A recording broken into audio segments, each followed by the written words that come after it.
Hello YouTube, this is the Halo Epidemic, and I'm going to read a part of my book, Halo the Legend is Born. Probably just the prologue, maybe the first chapter. That's about it.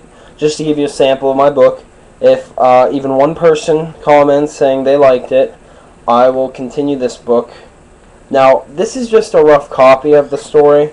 The real book I'm typing up, there's way more detail, more information in it, more descriptive, but this was the rough copy that I first started, and it's kind of like a rough draft. Start with this, and then I move on to the better thing.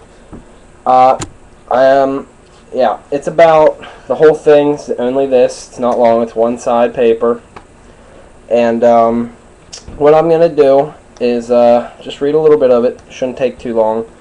Now, you're probably thinking this ain't much of a story. It's that small. This is just the first part of it. And it's going to be like 6 parts in all, and I've got already maybe 5 tablets filled.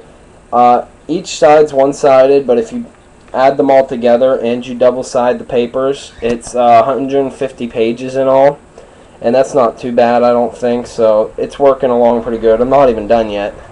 I just want to give out a sample, see if any Halo fans liked it. It's obviously not part of the real Halo universe. It's more like a multiverse that I made, where this stuff happens, so don't sue me, anybody. Halo, a Legend is Born.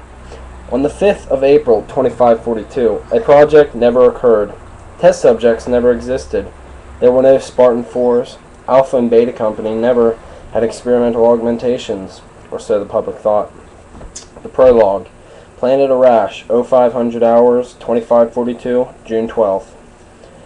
The sun hasn't even come up yet. The mission was simple. Take Phoenix Squad in and wipe out the rebel supply pelicans. But there were complications. First, Virgil's armor plating wouldn't let him move as fast as it should have. It took nearly 2 hours before we could suit him up again. Penny's Mark II vent armor was too large. We had to get her a Mark I suit. Mark I doesn't have the capabilities of the Mark II.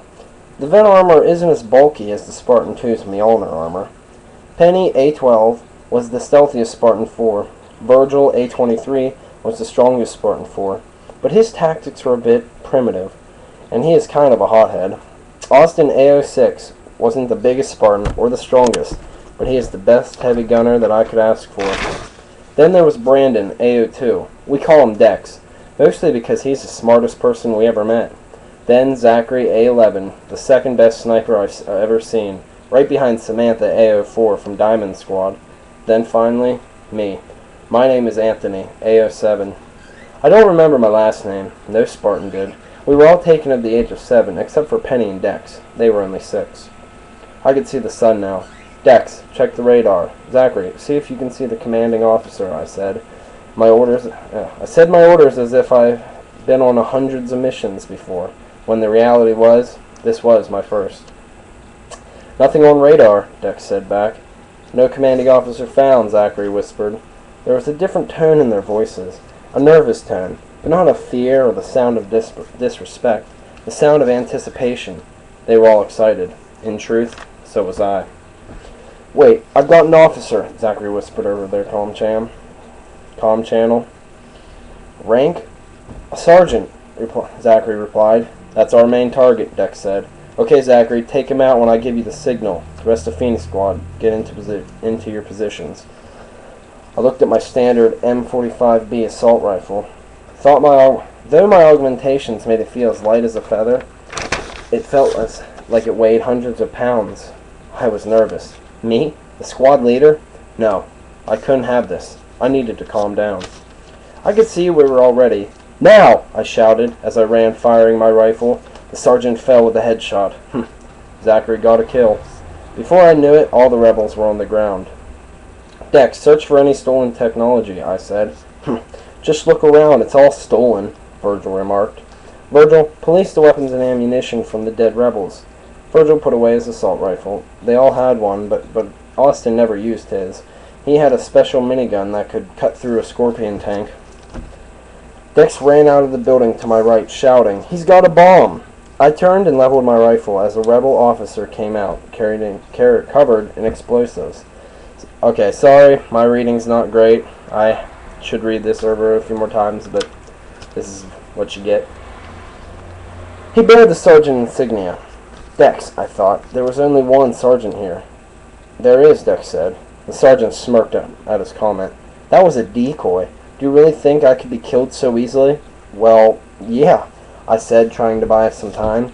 I'm going to get on that Pelican and leave, the sergeant said.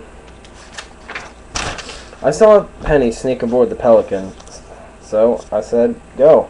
We won't stop you." Austin gave me a look, or so I think he did. The ventilation helmets don't let anyone see your face. The sergeant had an MA6B Magnum sidearm. I thought about what would happen if I decided to fire at us. He decided to fire at us. God damn it, people. I am a terrible reader. That's what I'm going to give you now, because obviously nobody wants to sit here and read this entire story. That is why I'm planning on putting it on the internet. That's just the beginning of it. Like I said, the real thing's more detailed, more descriptive. And if you watched it this long, thank you. Hope it was what you were looking for in a fan-made story that I'm working on. So, see you later, YouTube. That did not work. Goodbye now, YouTube.